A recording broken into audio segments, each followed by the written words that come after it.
Ray, would you leave some prayer? Absolutely. Let us pray. Dear gracious Heavenly Father, thank you for this day and all its blessings. Thank you for the opportunity to be here and to be able to represent this great county and its citizens.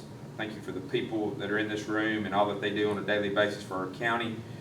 Please be with the victims of all the storms and see after them as you see fit. Thank you for sending your Son to die on the cross to save us from our sins. In Jesus' name we pray. Amen. Amen. All righty. Roger, do you have something on the engineer city? Yeah, y'all wanna go over it now? Okay, I don't have anything on it. They have provided us with that study and what the cost will be. We have a meeting with Florence City in a week or two, and I wanna see what they, cause I don't wanna spend this money if we don't have to. And I think most of the engineering is completed. So what somebody will have to do is put it together and submit the grant. And I had our delegation call Montgomery, and he spoke with ADM. And ADM has $150 billion to go toward this sort of thing. Problem is, there's been over $300 billion, I think, in requests. But our situation, he seemed to think, would move us up to where we could get funded for this. And I mean, preliminary estimations are, I think, about 15 million. And what this does, y'all, Florence City has a capacity for 24 million gallons of water a day. They're only using a little south of 13 million a day. So what they've agreed to do, they have a grant, a revolving loan grant, to go from the water tank in Killen to Outpost 72. Now, East Lauderdale Water and they had already done this before all this got brought together, had agreed to pay the difference in having that upsize from a 12 to 16-inch line.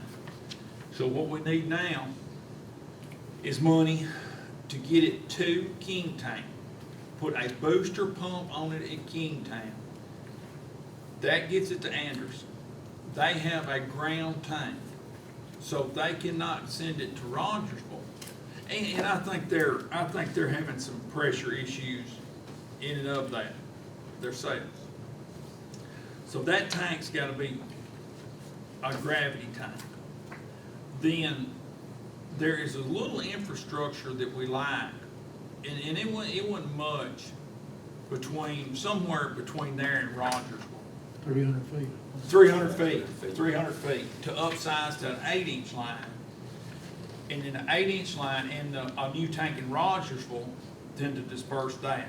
And now Richard has been working with the with the federal people, and he thinks he's got a good portion of one of those tanks. So, you know, I guess we'll do that, but they won't get that money until the appropriations are passed. And, you know, some think that may be March or April before those get passed. But this would fix the water there. And that would be plenty of water for all the expansion. And, you know, one of the reasons, y'all, that I have supported it, well, there's several reasons. I mean, you need water. You need good drinkable water wherever you're at, ever how much you need. But there are 800 houses on the books in Rogersville. And the city limits are they're just outside the city limits alone. That doesn't count industry that you're not getting, and retail that you're not getting because we can't provide water. And I mean, you know, you point the finger at whoever you want. It doesn't really matter at this point whose fault it is. We just need to make sure if we want to continue to grow and move forward, that we address this problem. And this would do that.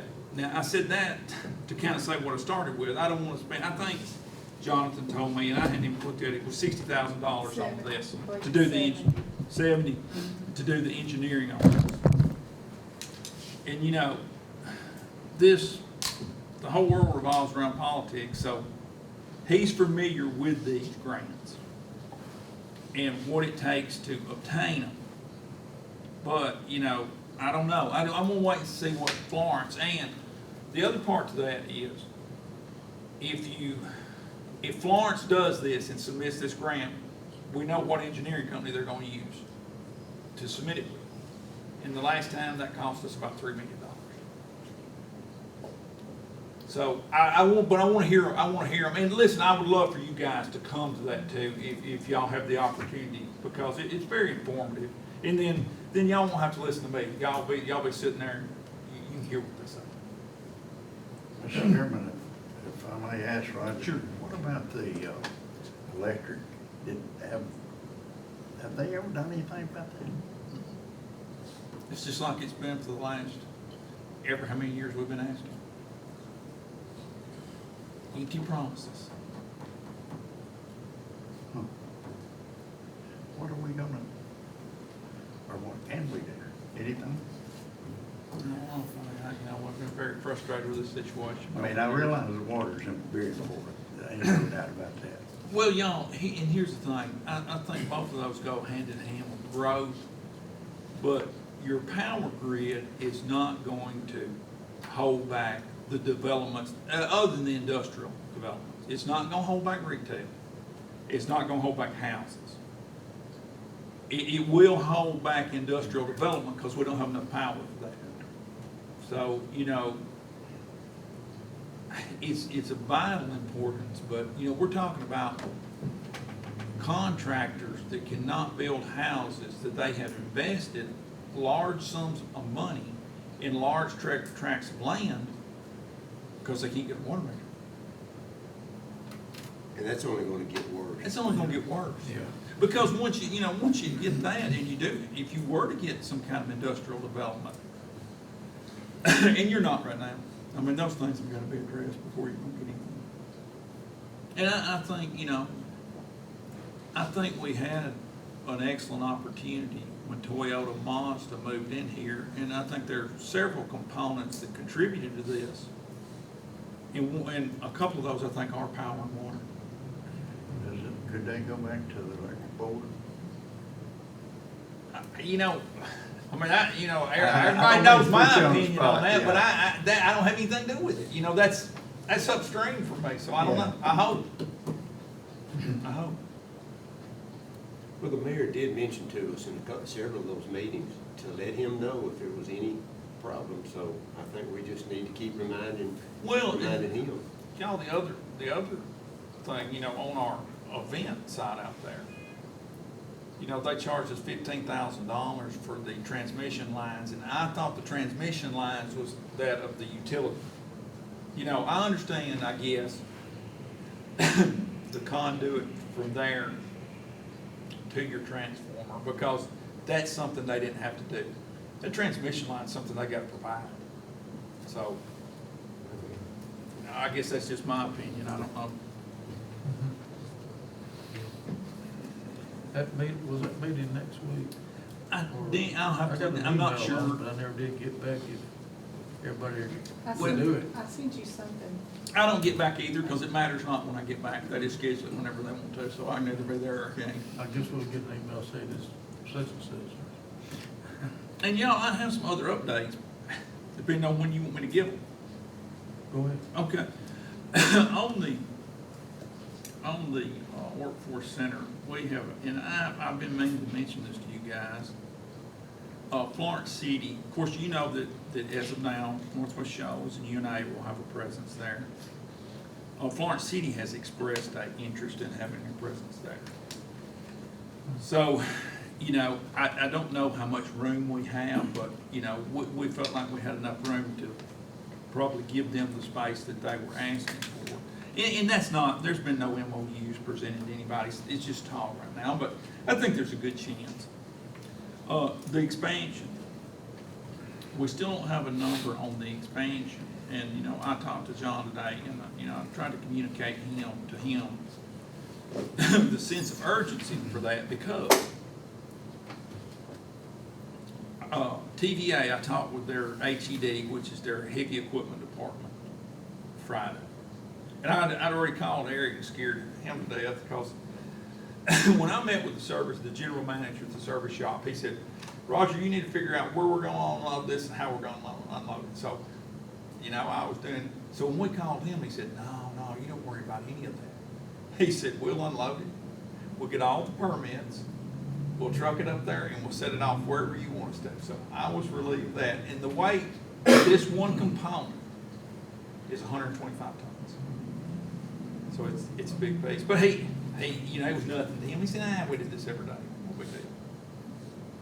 So there'll be a bit of a show on at some point, y'all, to see that truck down the road. Because I think what he said as of now, and he said this could change, you know, they're still looking. It'll probably be down at the harbor. And what they'll do, y'all, is they'll take that barge and pull it up to the bank. Take 2 D9s and tie it to it and suck it up tight.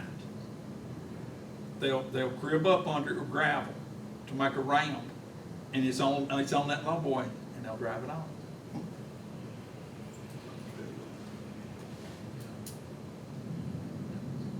Stay on state roads till they get to your side. Good for you. Do what? And stay on state roads till they get to your side. Good for you. He just said he'd handle all the permitting, and I didn't ask any questions after that. I said, look, I'm really, because I done called Eric about what we're gonna do. We're gonna have permits, you'll have to cover. But he said this low boy had, I believe he told me 8 axles, 8 tires per axle, all in there individually sticked. So they know what they're doing. But that's all I have, unless somebody has Has he some given questions. a date on it?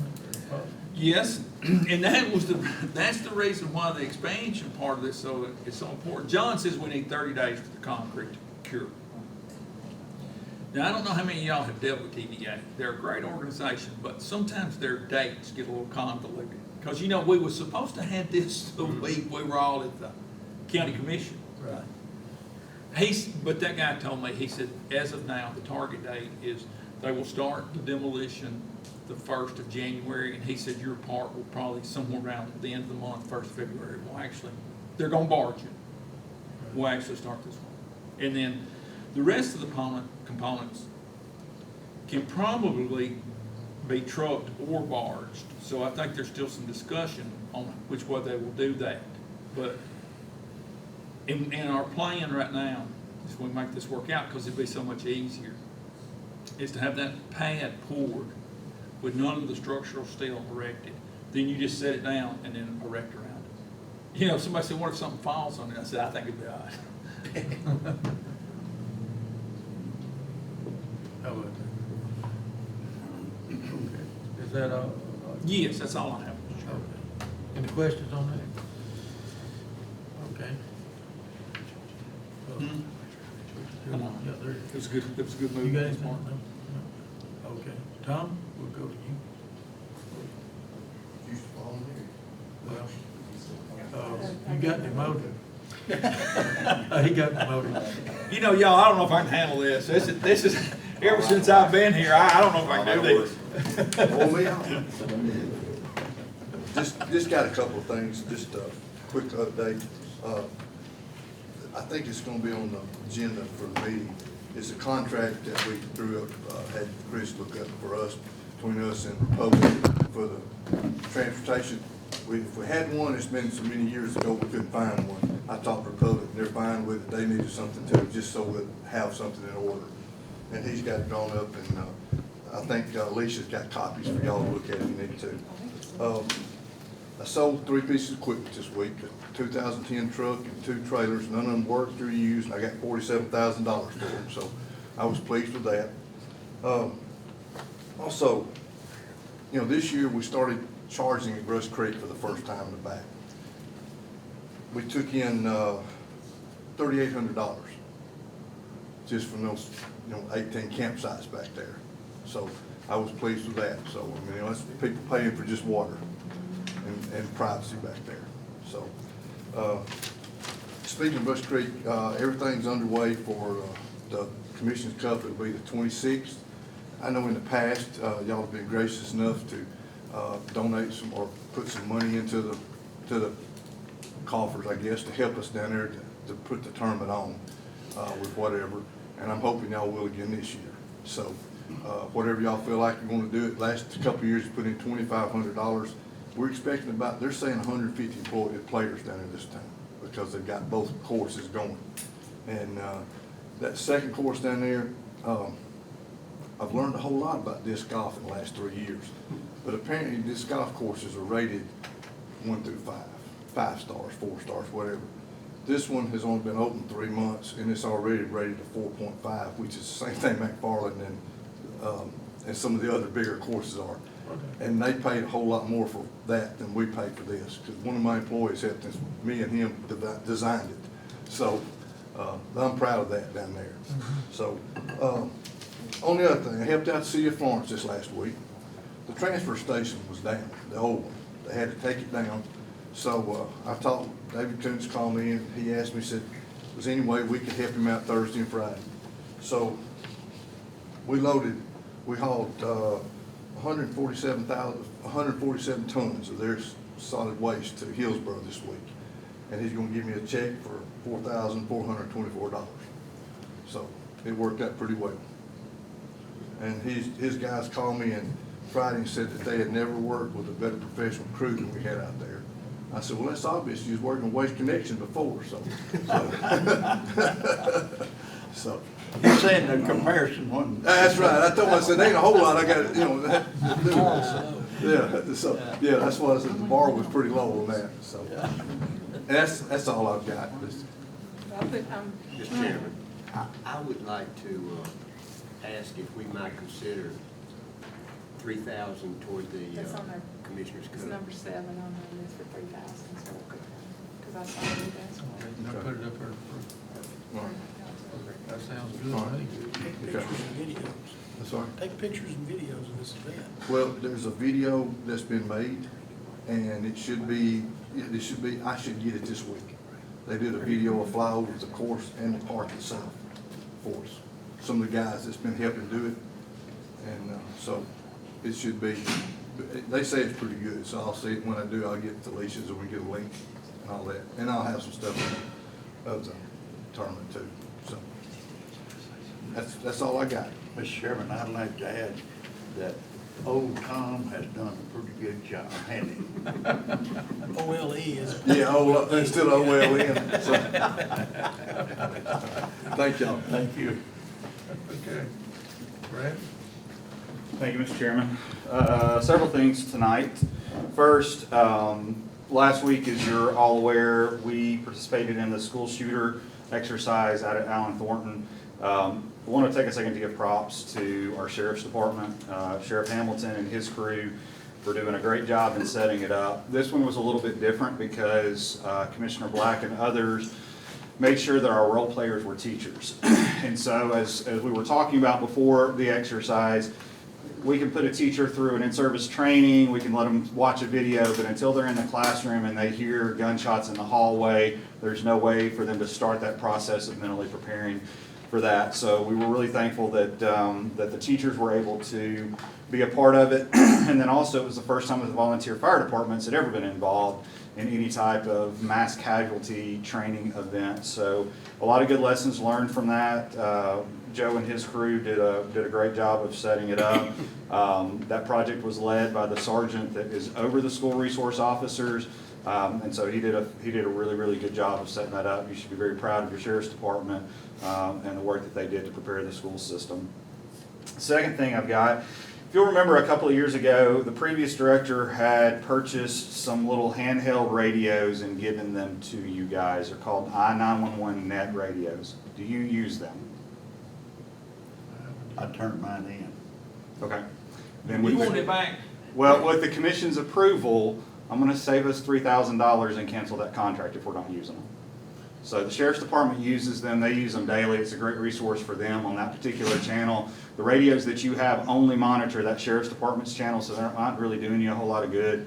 So if everybody's comfortable with that, then I'm just going to cancel that. Bring them back up here. Yes, sir. I'll get with Ms. Bryant. We'll get all that taken care of. I think we own those radios. I don't think we have to send them back.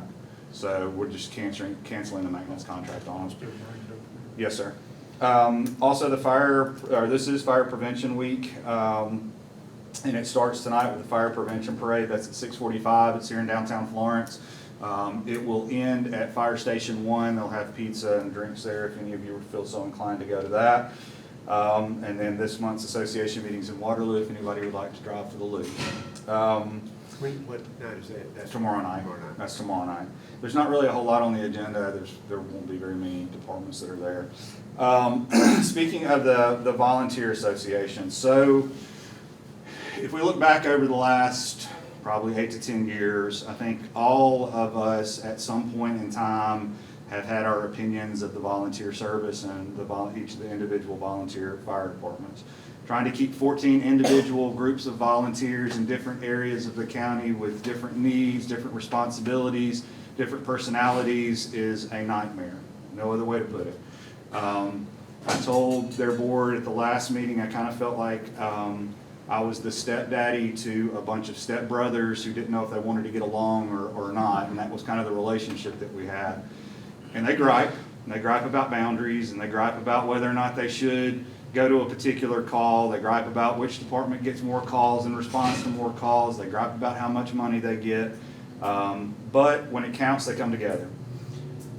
I say all of that to point out what happened over the last week. So after Hurricane Helene hit and the devastation started to be very much publicized, Tony Ritter, who's the former fire chief at Lexington, called me and said, "Hey, how do you feel about doing some kind of donation drive?" I was like, "I'm all for it. You tell me what you need and we'll get it done." He said, I want the association to take care of it. So he put the call into the association, and all 14 fire departments in the county, as well as all 5 stations in the city of Florence, within a matter of hours, had it out in social media that they were collecting. Then they took it a step further and started talking to local churches, local organizations, and even went so far, I'm going to make an assumption through our commissioner-elect in Central to get the University of North Alabama involved with Central Fire Department, and their athletic department donated to Central Fire. By the time it was all said and done on Saturday night after Oktoberfest and the additional donations that had come in, they had filled up 8 trailers. And these aren't small trailers. These trailers are anywhere from 32 to 40 feet long trailers full of supplies, and began at 2 o'clock Sunday morning a very long drive to North Carolina. And they had hooked up with a particular fire department there who was in an area that FEMA and federal resources had not gotten to yet, and they were able to deliver all of those supplies from this county. I've been involved, Commission, with a number of disaster relief efforts in my time as a first responder. I've seen our county and our communities come together in different ways. I have never seen the amount of fellowship, of operating for a like cause like I've seen over the last week. And I think it says something about the value that those fire departments have within their communities to rally the troops to be able to get those supplies there.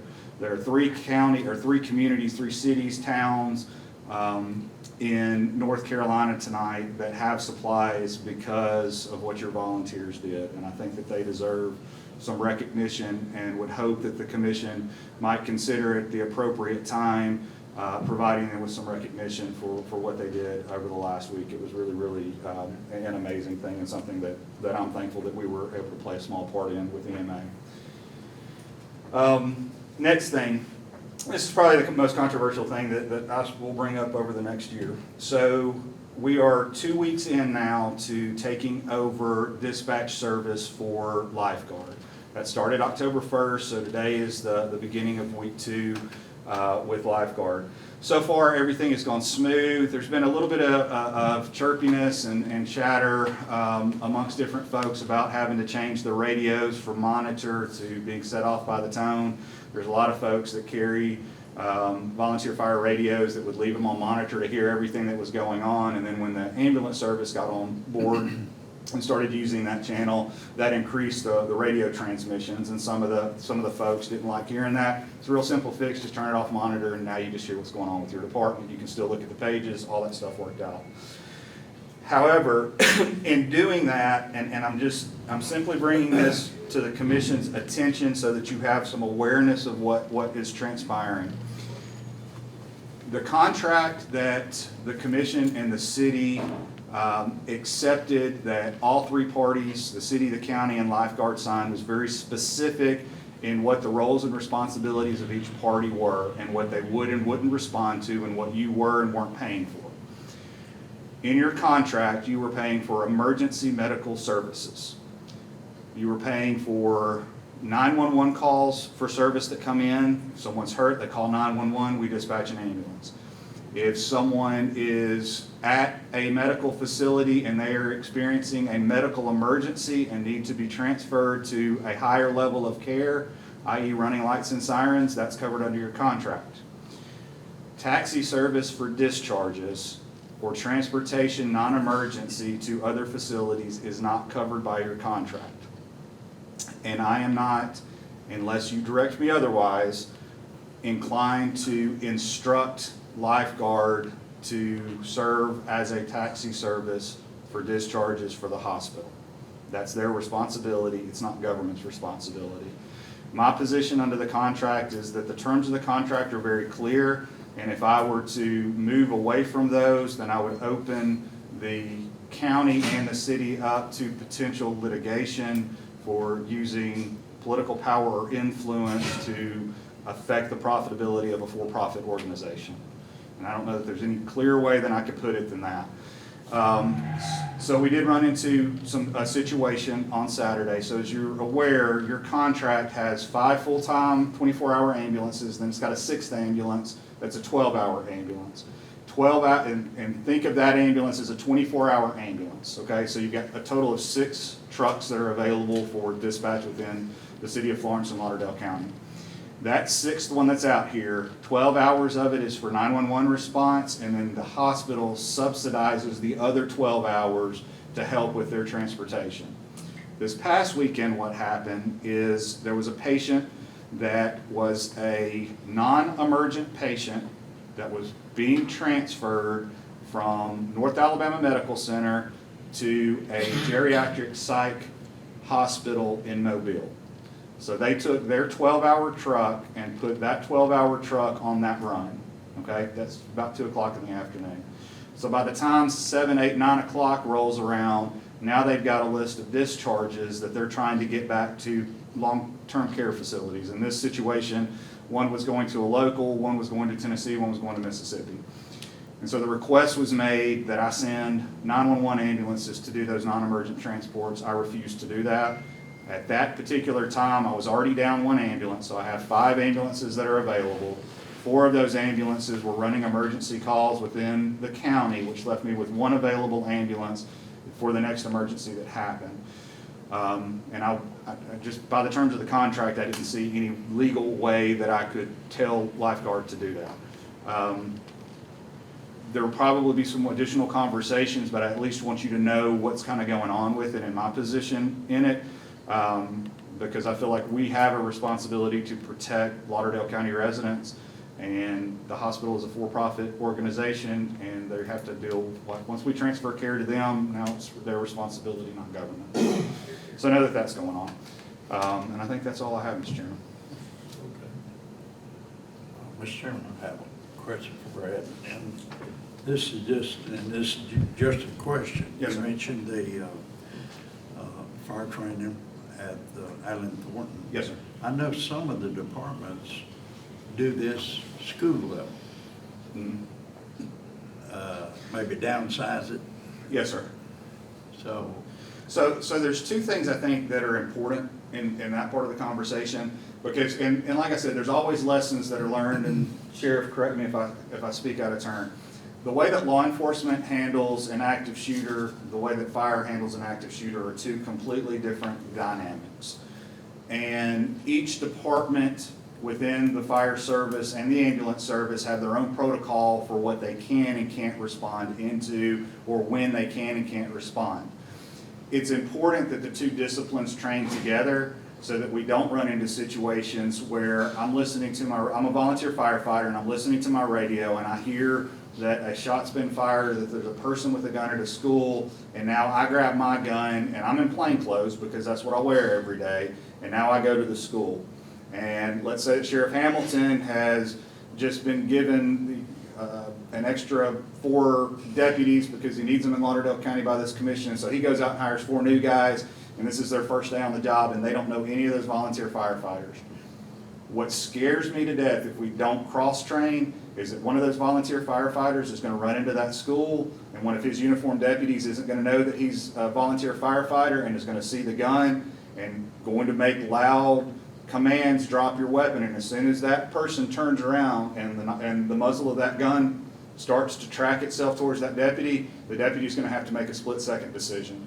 And so it's important, I think, that the volunteers continue to have those trainings, but I think it's even more critical that law enforcement and fire train together in those situations so that we can cut down on the likelihood of a friendly fire casualty happening. Yeah, well, what I was thinking, you know, the kids that go to trade school, you know, that's great, nothing wrong with that. But some of the children in the schools really need to be schooled on this. Mm-hmm. Yeah, absolutely. So, but I know 911 don't have enough people to do that, but I was just curious if that would be something that would eventually work. Yes.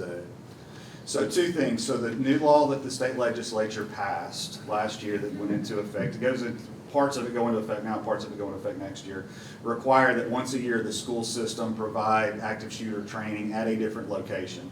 So the training that happened at Allen Thornton was very much focused on the educators, so that the educators could understand, in hopes that they're going to go back and talk to their classrooms about it, age appropriate of course, but so that they have some kind of level of understanding, having gone through this experience, of what they can tell their students and how they can prepare their students. Next year, it will likely be at Waterloo. The following year, it will probably be at Lauderdale County, and we'll go back and forth like that and continue that process from now until the laws changed. In addition to that, Sheriff, correct me if I'm wrong, part of his policies and programming with his school resource officers prior to any school years, the school resource officers meet with the faculty during their pre-semester work days to have those conversations. The joint SWAT team between the city and the county visit those school locations, map them out. They work with the administration to prepare that school. And so there is a lot that goes on behind the scenes in addition to this that I think will help the educators and the students as well. Right. You know, and some of our kids, well, most of all of our kids are, let me just say all of them, are very smart and they learn quick. Mm-hmm. And they certainly need to have some type of schooling Yes, sir. on this Yes, by somebody that knows what's going on. Yes, sir. Yes, sir. I mean, that's just mine. And No, Mayor, it was unbelievable watching those guys work, and they kind of pulled themselves back out of the situation some to see what Joe's guys would do. Brad would see things, Joe would see things. They would pull themselves back out of the situation to let the training happen. They pulled our SRO officer back out of the situation a little bit, myself and the principal out a little bit, just to let everything kind of happen, knowing that that's probably not what would happen. I mean, you know, our SR officer should be the first one there. We should be right behind him. But they kind of set it where it could things could happen, so they could include, more people could see what was really happening, be involved in it, hear the sounds, know what to do. It was intense. I'm gonna be honest with you. I mean, it was very hard to watch, sitting there knowing that I'm in charge of that facility. Mr. Jones, same way. Those two, the same way, I'm sure. But I mean, they did an unbelievable job. I was going to say something before Brad mentioned it, but unbelievable job by everybody involved. Very impressive. that's great. That's great. Just so our students. Yes, Our school. And we do right now. We already do lockdown drills at every school. You do one every. It's you got to go fire and lockdown. And you just rotate them every other month. So right now they're getting lockdown drills. It's not as intensive, obviously, as what happened up there. But we encourage them to go back and tell, go over that with their students and tell them what happened with them. So it's a great deal. And it will move all over the county, like Brad said, until the law changes. That's very good. Appreciate you yes, sir. being involved in that. Absolutely. Anything else? Thank you, Mr. Chairman. Okay. Hey, Chris? Mr. Chairman, first, the update on the liquor tax case, the written discovery is now being sent, and we anticipate receiving their written discovery. And that basically boils down to interrogatories to be answered under oath with requests for production which we definitely want to make. We want to get into those records. Then, after that is received, sent and received and answered, then the list of possible depositions will start happening. At some point, after that process, a status conference will occur with the judge, who will direct a scheduling order to be in place. So litigation moves slowly by nature, but this is an important part of the process, the swapping of written paper discovery. Updates to follow. In your packet is a large packet of information from Eugene Sack and his development company that's proposing to develop the Hard Rock Reverb Hotel.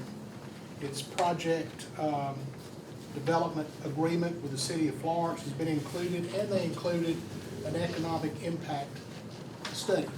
It's gonna have a black clip on it. Yeah, it's gonna be the large packet of Black information. clip on it. I would say, they're basically receiving or proposing to receive abatement of taxes from the city of Florence, and as expected, they're gonna come ask for abatements for this project from y'all, from the county side.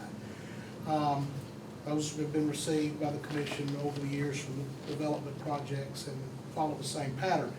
Although I would say that I would probably propose that I call Mr. Shipper general counsel for that development company, and Mr. Sachs, lawyer, to say, give me something specific in writing, a specific identity of tax that you wish to ask for rebate on, citing your legal authority, just if nothing else for our files.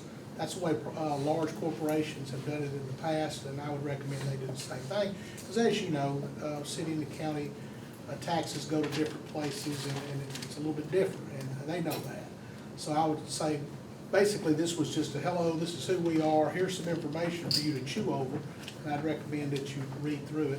Is the city already abated anything, Chris? Not yet. This is to them too. Yeah, they've entered into a development agreement, and in that development agreement, which is many, many, many pages, you'll see where the agreement to abate is in there, is included. What did they ask for, Chris? Did they ask for ad valorem? Yes, How long? I don't know. That's what I want, a specific, these are the taxes we want abated, this is the legal authority, and this is for the period of time. And then we can put that together with this pretty broad packet of information here to consider. In other words, this is the first foray into the process with the commission after having gone down the road with the city. And I expected this. So I'll, with your permission, call Mr. Shipper and get that formal request to us at his convenience. Next is the renewal of an MOU on animal control. I know that it expired in the summer. We had conversations about that. Proposed MOU was sent. I know Ms. Bryant had concerns about one sentence in it. Basically, I'm here to get your input and what you want me to go back to the city with vis-a-vis renewed animal control MOU. What was the sentence? Uh, The first one that's highlighted? Well, no, I was just gonna say, Alicia highlighted some of that stuff on there so you guys could see it. Is this what we did the past year? But Yes, I mean, it's the same contract. it's the same, yes, where yes, we, with less than 50,000. yeah, where we contribute for animal control services. And that's the first page of the MOU that you have with the packet. What I was suggesting is that we should ask for, and I just had it wrote on my copy, was, I think we should ask them for their budget and see what their revenue and expenses are, because they don't have any of that information when you go to talk to them. And, they're wanting us to put money in and I mean, I don't mind, I love animals as much as the next person, but I'd like to know where their money's going. I think Mr. Black knows where I'm coming from on that, that's just up to y'all, though. That was just a question. At the end of the year, it'd be nice to kind of have something to say, this is what we do. At this price, I don't care what they're running.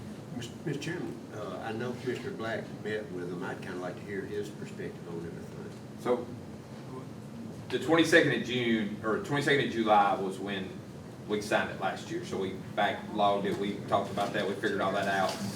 But a lot of the things that were in the original agreement didn't happen, all right, the surgical suite, all that kind of stuff. So now they're kind of pushing that forward a little bit faster. They did have to go to that board and get approval for that room and all that kind of stuff. So I think they're to the point now where, like, they're fixing to start that project. We should knock off some of their budget.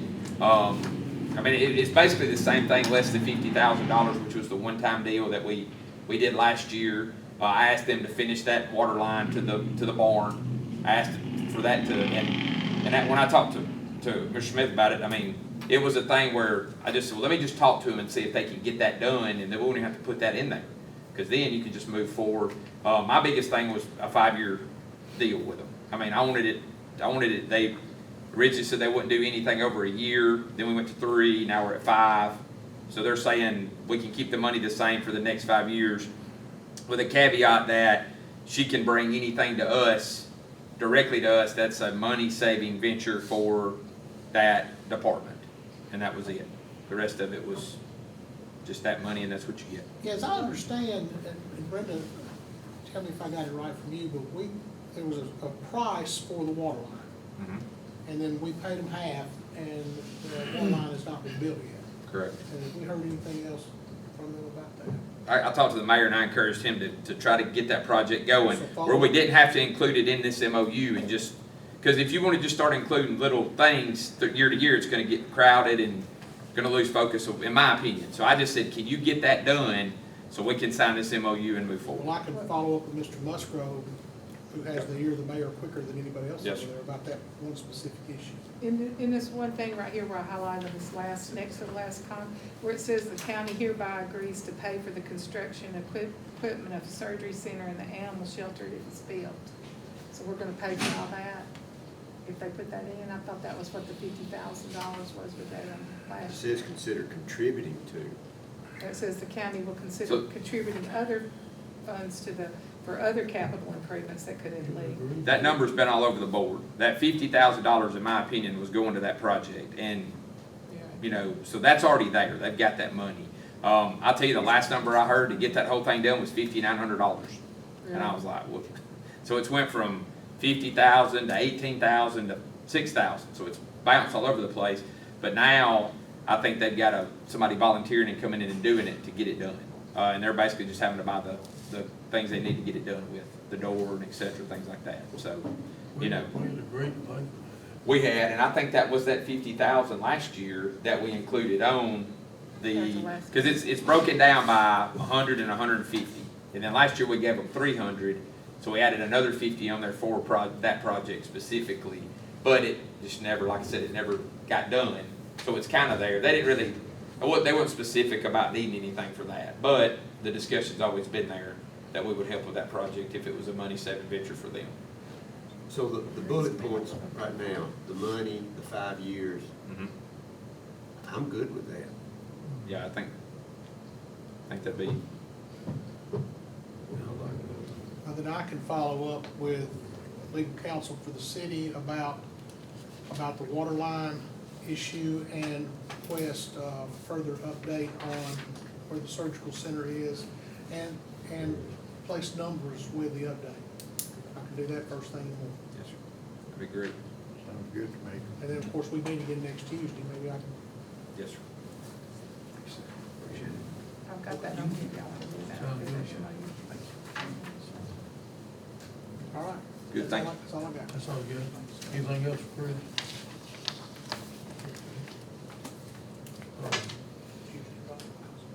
Yeah, it's We Tuesday. ain't got Rodney or Billy Everybody may not be here, but I started putting everybody on. here. Yeah, okay. Well, here, we finally get you. Thank you, Mr. Chairman. So, handful of things today. First thing is striping. If you guys recall, a couple weeks ago, we did open bids, and Ozark Striping was our low bidder, only bidder again. Y'all know my thoughts on them, so I'm gonna leave that alone. But they are, we do have to do a contract with those guys, and so I just want to remind you all that we are in conversation with Limestone County. I've been, those guys do it in-house. We've talked, basically some of the conversations we've had, they've agreed that they would do some striping for us. We would basically buy the materials, which we could buy off state bid, and then we would just pay them a labor rate of some sort. And so their engineer and myself have been kind of negotiating what that labor rate would be.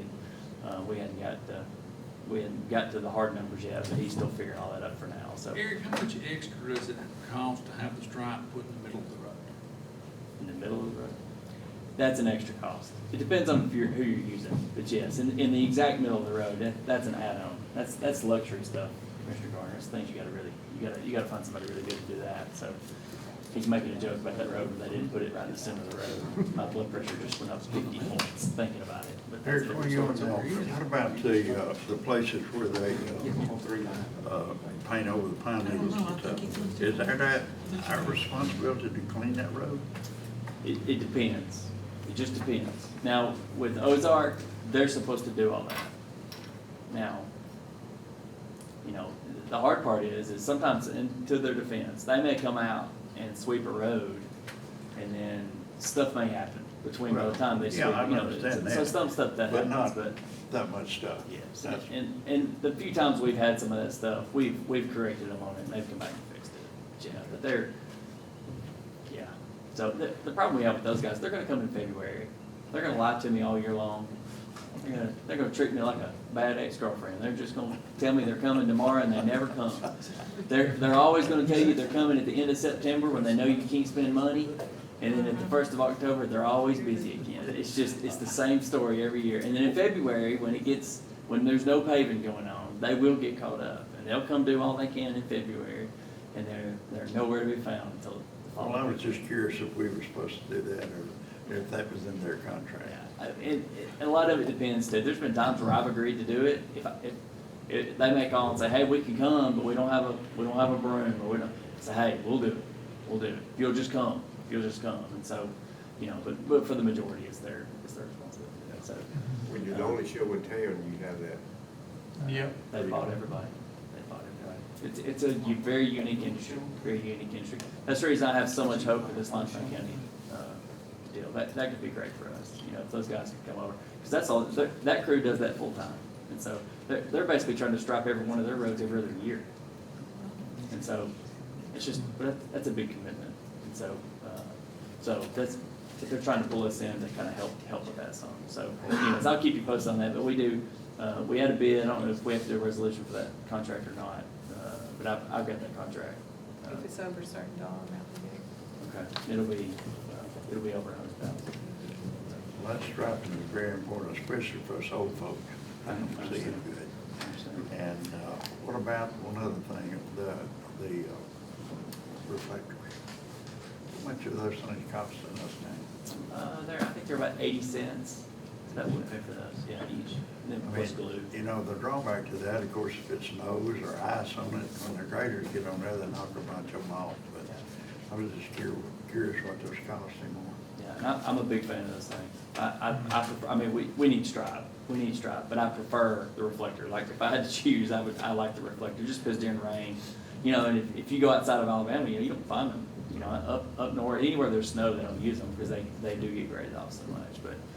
But I really miss them when I leave our state and you don't see them at all, you know, so I miss them when they get graded off. I did too. And they can't help it. I understand. Yeah, sure. That's just part of it. So the next thing, and this kind of lends to what Commissioner Garner was speaking of earlier with the water issue. I have a pretty substantial pile of subdivision applications in our office that are like this close. They're all like this close, and they're all probably gonna come in at once. And I just kind of want to give you an idea of what's right on the edge of fixing to come, and to tie that to Commissioner Gardner's point about the water, just kind of give you an idea where they are. The first one, that subdivision, that what I call Turtle Point 2, that large development down on the lake down there. I can't tell you how many hours I spent last week reviewing that thing. If you ever want to take a good nap, you can come look at that thing because it'll put you to sleep. It's got lines everywhere. It's very complex, alleys and curb and gutter, very unique road patterns and drainage. It's been a very complicated project. We're going back and forth with their engineer, and so we're working on that. But we're still, he and I are actually going to meet Thursday. We're going to have a sit-down meeting If you ever wanna know if I think something's complicated, if I request paper drawings, it's complicated.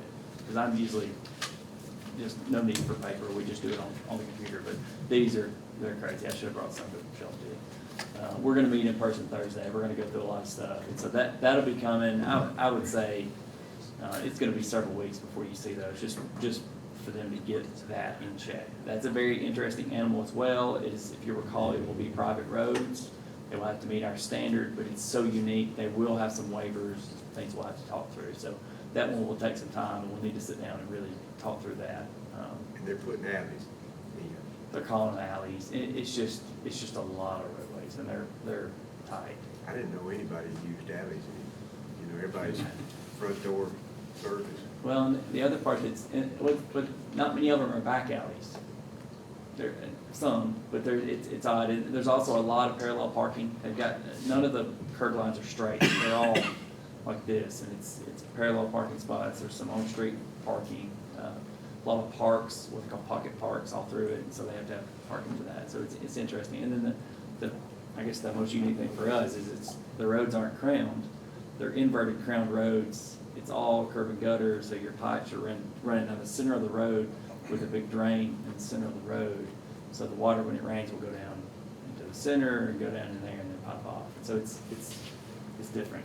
Yeah, it's like nothing we have here. And so it reminds me of stuff I did up there. And so it just took a lot of time to review and make sure. And my job is to make sure that when you guys see it, that it will. I can tell you if it meets our rates or not.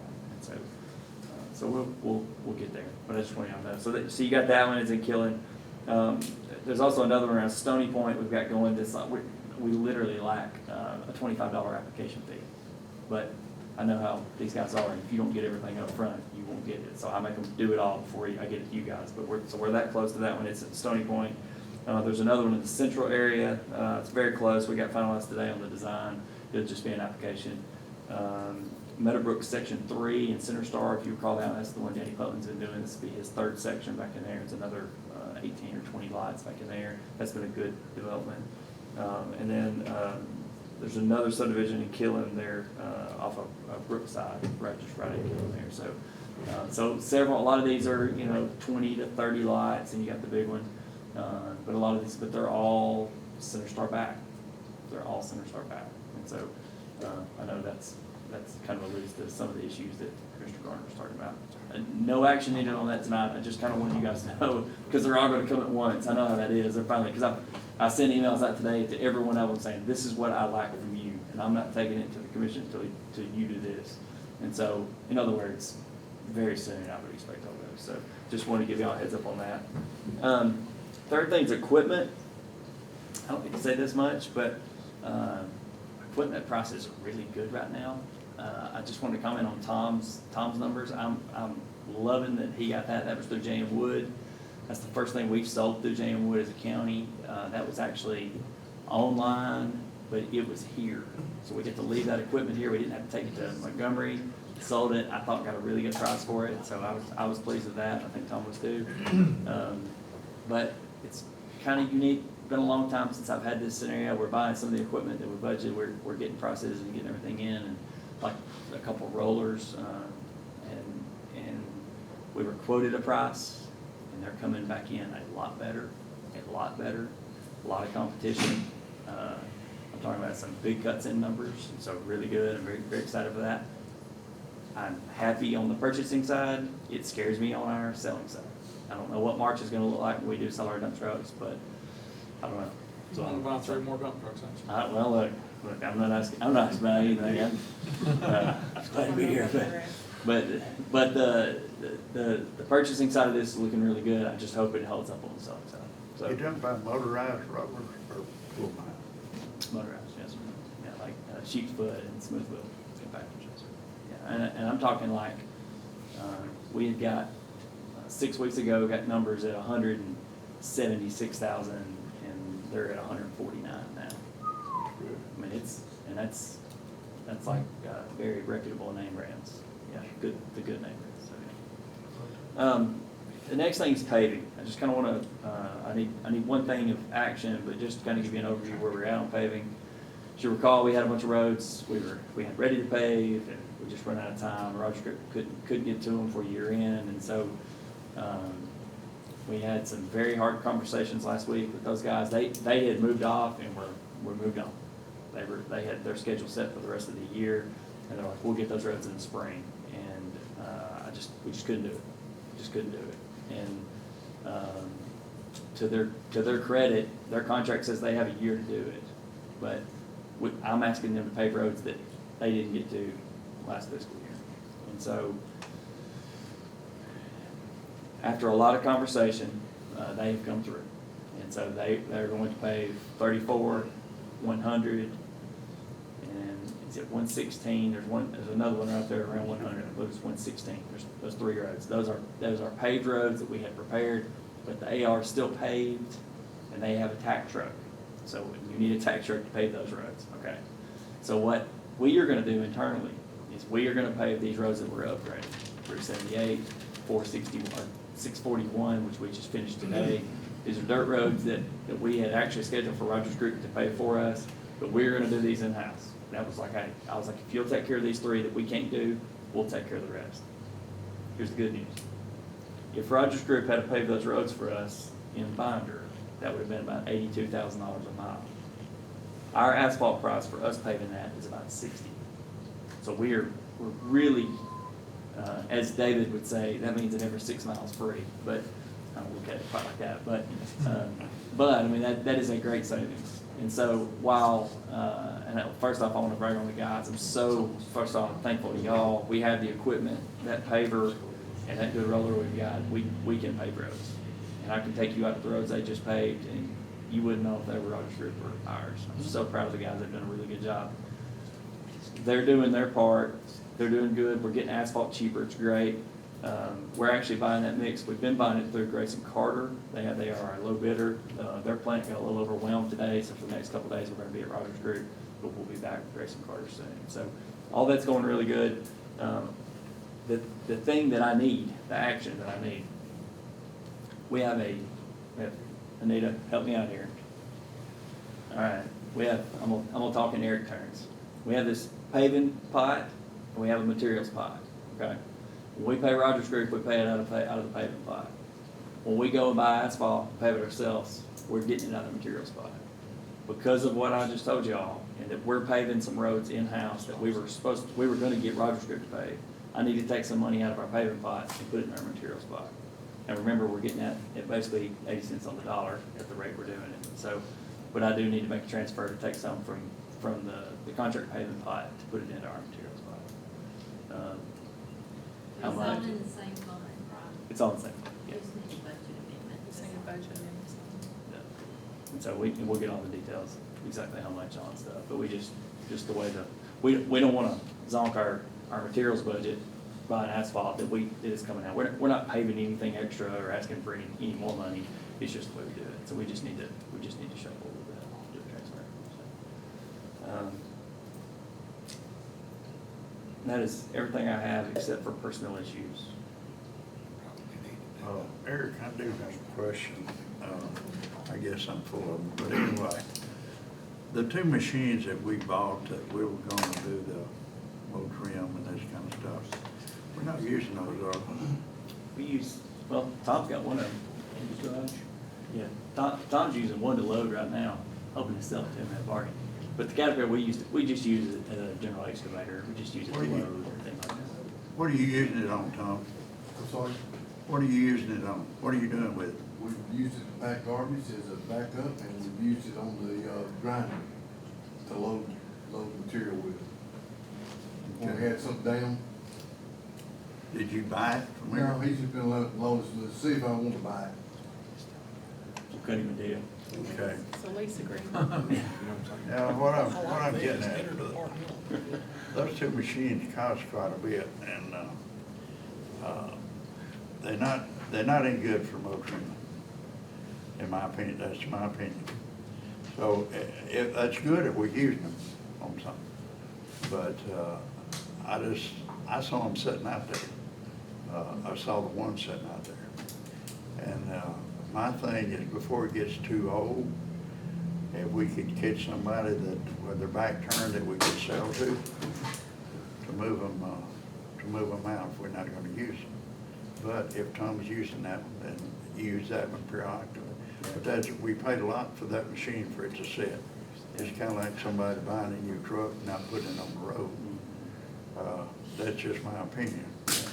So, We just use it as like a general excavator, basically, for loading or, cause I mean, it'll run up down the road. I mean, it's like a miniature grade off, I guess you'd say, is kind of what we use it for. But we wouldn't set pipes or anything like that. But it's, if we get like an Elgin, if we need something different up there to load with or something like that, instead of us buying something else, we've just been using it for that. well, I mean, I was just curious. Like I said, I hate for the commission to buy something and then it not be used Yeah. the way it should. And I hope you understand that. Oh, yeah, sure. And of course, I would still be using them for mow trims, but it just didn't work out. Yeah, you and me think different Yeah. on that. And of course, we've already talked about this, but anyway, if you're using them, that's fine. Yeah. That's all I have. We do like farmer's market talk, And and then, then we'll, before we do. Yeah, we can do it, we can get on there. Are they you? Oh, Does that mean that you're ready? You're up. I actually have a lot to throw at you all at once. So what I did was I just went through and made some packets that's got a copy of our bylaws, our market rules, the budget that we're asking for, and just some clarifications that we'd like to do. This is the first work session that I've ever been to, so I didn't know exactly how it all worked, if I just kind of put it up there, or what do you guys need for me to do? So this is the package you're talking about? No, I actually have. But that's okay.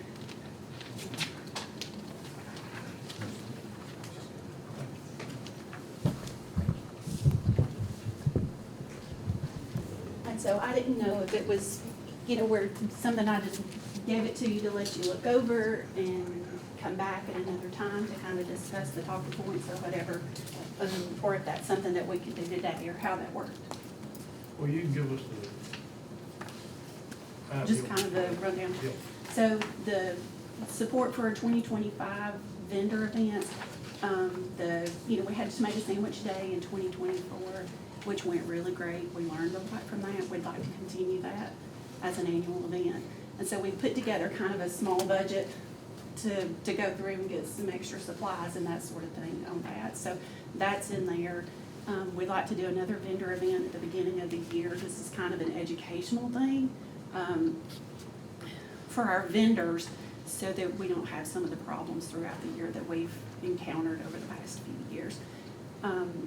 So we've got on here too a request for financial statements. We're just curious as to how the money works when rent is collected and how it comes in and how it goes out, and how do we make the market pay for itself. I mean, the booth rent is not very much. We raised it last year, but it's still only $10 a booth per market day. But we don't know how that's used and where it goes and what can we do to make the market pay for itself. I mean, I know the market doesn't necessarily make any money, and the market manager is an employee of the county, but does that money go towards his salary? Does it go towards building improvements? Can it be allocated for these vendor events? And so we're just trying to figure out how that works. And that kind of ties into the revisions to the market rules and the bylaws and that sort of thing. I couldn't find where there were bylaws prior to the ones that we did in 2019. I did find a set of rules that was old from 1980 something that I had a copy of. And so we use those as we've been revising our rules throughout the years. And so, there again too, we didn't know if when we made those bylaws, we needed to come to you guys to get that approved, or when we make revisions to the market rules and guidelines, if we need to come to you guys to get that approved. So we're just trying to, clarify some of that stuff, like, who, the market makes the rules, the market manager enforces the rules, but what role do we play in the management of the market manager, that sort of thing. Those are the questions that we're trying to get answered and incorporate those into the market rules and the bylaws and that sort of thing. So future board members don't have questions about that. They can just go to those documents and figure it out and see how that works. And then the other thing on here was the social media policy. I know we've been trying to get control of the Facebook page. And that's not happened yet. And so our thought was at the beginning of 2025 that there's still no forward movement on that. We just started the page. The problem with that is there's not going to be any way to shut the old one down, and there won't be anybody monitoring that for inappropriate content. So we just, want to do what we need to on that. I've also attached a copy of the social media policy that we did in 2019. And if we need to revise that, we can do that. And then you guys tell us whether or not that needs to be approved or what we need to do on this. I have a question. Where are all your records and where are all your bylaws and regulations? Where's all this kept? We have a Google Drive that we keep it on. So I've got paper records that I've kept up with through the years since I've been a board member, but we also have a Google Drive that we share with everybody that has all of that stuff on it. Okay. I was just curious. I mean, you created some questions for me. That's not the only one I have anyway. I'm sorry to interrupt, but. Well, no, that's fine. I appreciate your questions because like I say, I didn't know how this needed to be approached or what we need to do with it. Well, and I know we're small potatoes, as compared to everything else, but still, it's a really important community service.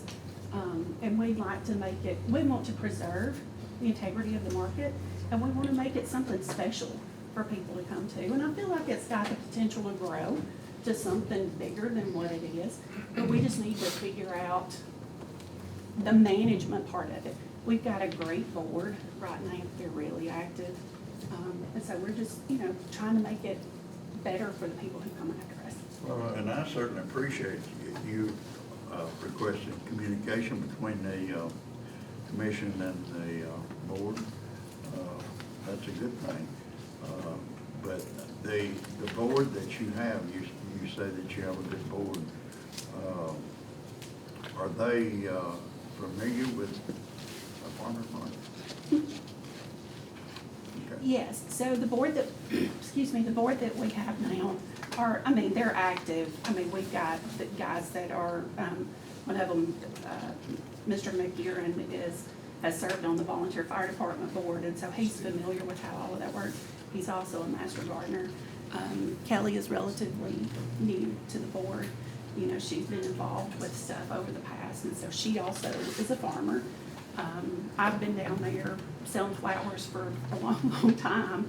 And then Mr. Daughtry is relatively new too, but he's also a master gardener. So, it's been a great group of people to get involved with and to get things done down there. Whereas in the past, a lot of times it was a struggle just to get people to come to the meetings. Not always, but, I think in the past, there have been a couple of times, I guess, that we just, that you guys just thought we just kind of put everything out there for you grasped, if you could, if you couldn't, why.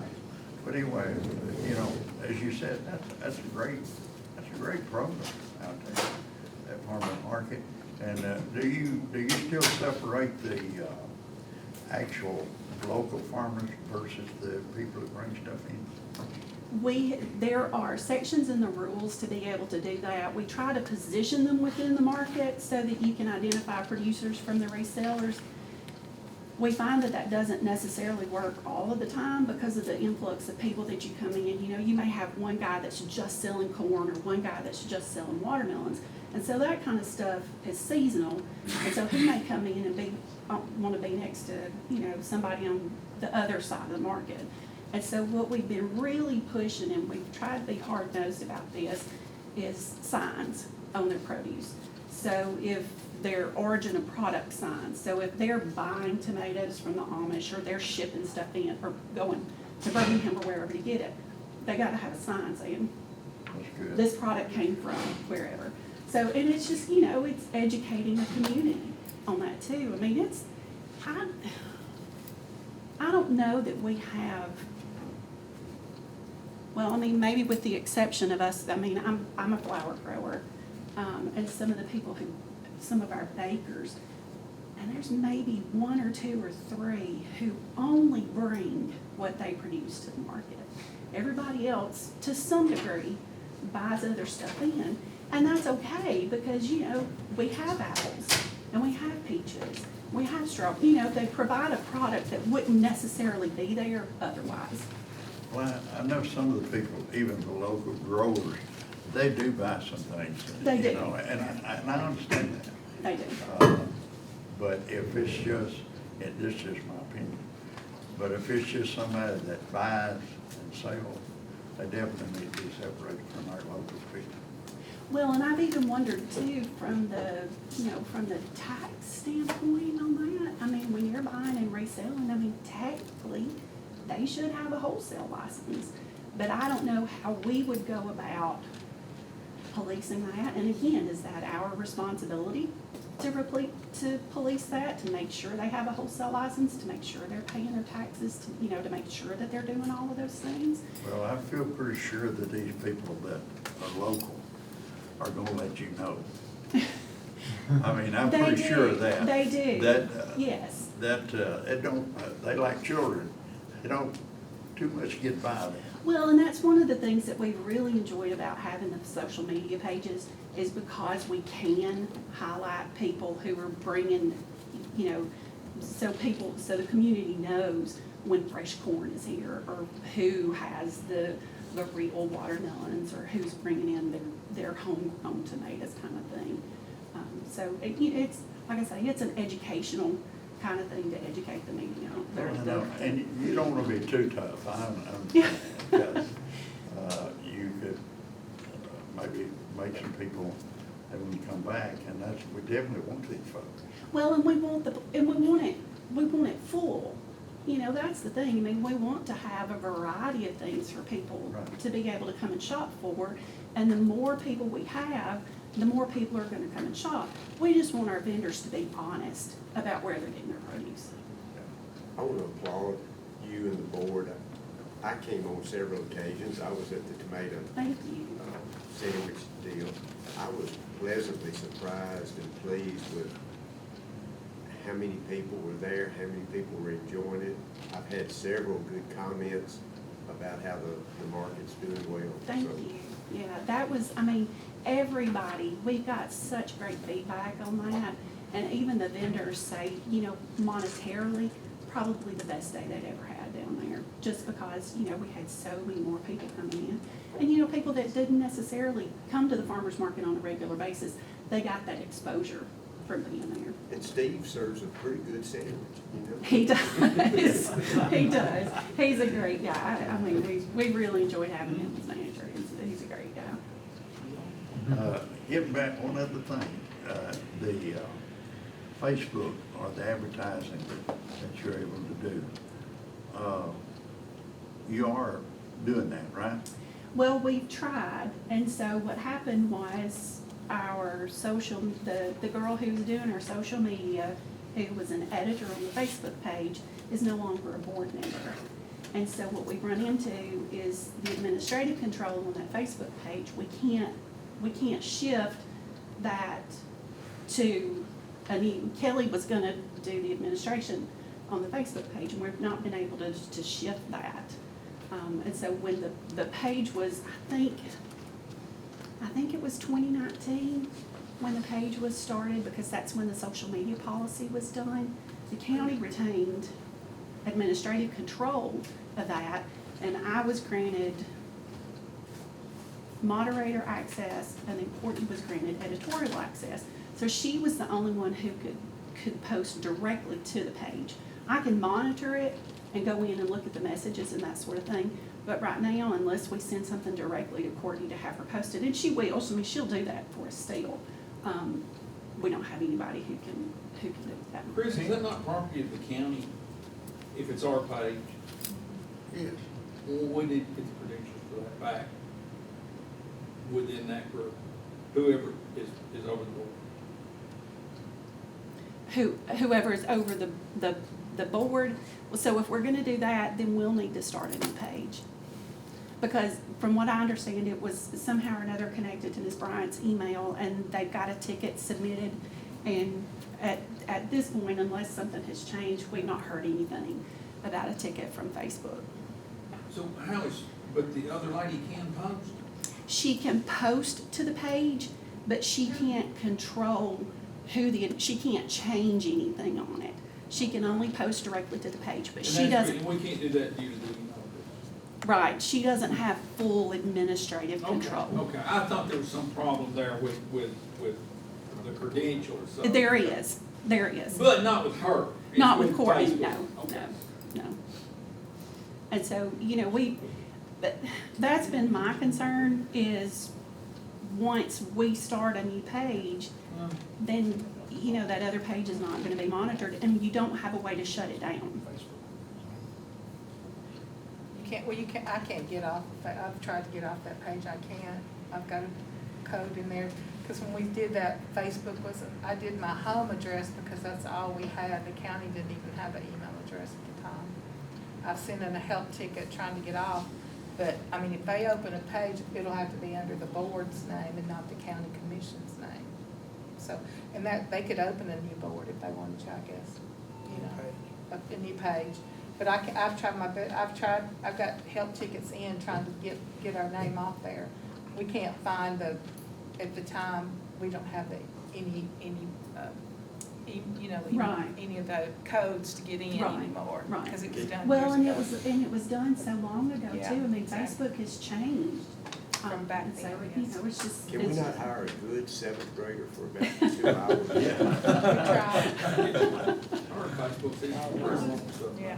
If I might, so I'm Kelly Woods, I'm the board secretary, and have been tasked with trying to wrangle the Facebook page. So what we are proposing to do is, if we can't obtain control of the old page, when we start a new one, we can have Courtney post on the old one. This is no longer active. Please like and follow our new farmers market page.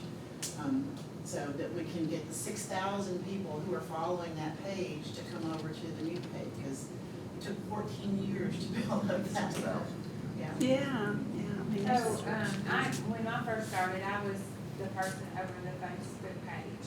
So that's what we had to do initially. It was under some other page. Then we transferred it to the county. And then that's when I guess the 6,000 people come in. And then, so that you could do the same thing. It was one of those, the best I remember, it was one of those that Facebook just started because people were checking in and tagging and whatever. And so it was a Facebook thing. 2018, 19, Yeah. because I was over that when I first started, so. So we just, and there again, we just want to make sure when we update that policy, if we have to create a new page, what our procedures are, what we need to do to make sure that we're communicating like we need to. Mr. Chairman, I'm just looking at a couple of the questions and stuff. When y'all go talk to personnel, I can help her with a couple of these questions right here. I've got 2 of the files, and I can show her some, just 1 or 2 of them I can answer directly right now. So if they're fixing to talk about something else, I'll be glad to show you. Okay, thank you. Thank y'all. Thank you. Thank you. Thank you.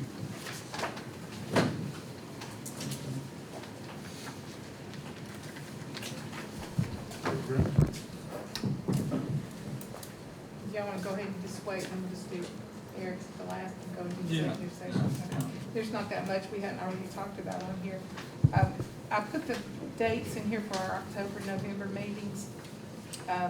October the 15th is on Tuesday because it's holiday next Monday. And then the commission, the October 28th is Mr. Parker's party is at 1:30 to 1 to 2:30. And then we have our work session at 3 o'clock on that. That's our next meeting. Can we let the department heads go? Yeah, that's up to you. Anybody need me? Just Eric. Just Eric. And Stephanie.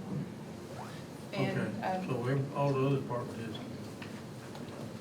we need to do a resolution for the trail tiers we haven't run that through the meeting yet.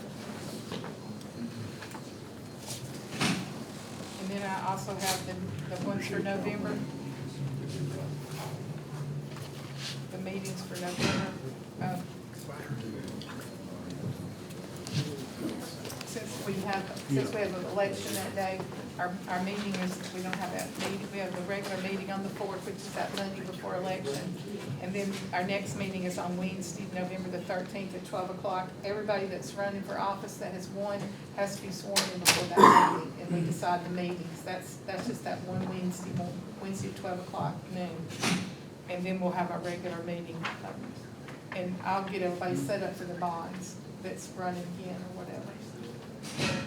And then, the Truist, I was gonna talk about Truist Bank. We have we have 3 accounts with Truist Bank that they're charging us a lot of fees for and everything. And, Anita and I were thinking that we should change them to a bank that doesn't charge us any fees. You know, it's just some small accounts, but we have one big account with them, but the other 3 accounts, they're constantly, and they don't have a commercial, anybody that does commercial banking here in town. So if we call somebody or have an issue, we have to talk to somebody in Huntsville, and I don't really like that, you know. It's better to have somebody you can just pick up the phone and call with. And then we do a resolution at the end of the year, when we start a new year, saying that y'all okay for us to pay all the dues for all the departments and everything for the next year. And then we've got for the resolution for the $3,000 for the disc golf thing. The new signs for outdoor, we've already got that in the budget, but I was gonna do a PO for the new signs on the outside of the building. That'll start. They're gonna be finished up with the roof in a couple of weeks. And then,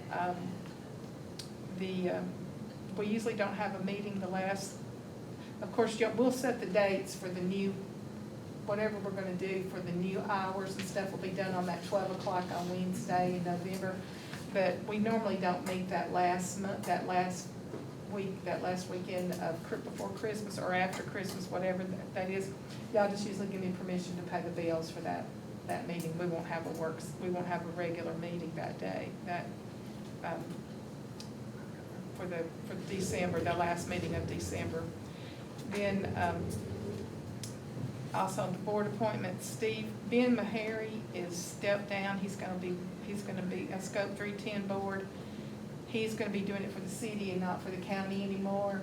And he's recommended Reagan Springer. She's sending us an application to take. We haven't got it yet, but she's like to take his spot in that 310 board meeting. Have we asked Joe if he would want to do Joe, that? Hamilton. no, Let's do that first. he's already gone. Joe Hamilton? Okay. And,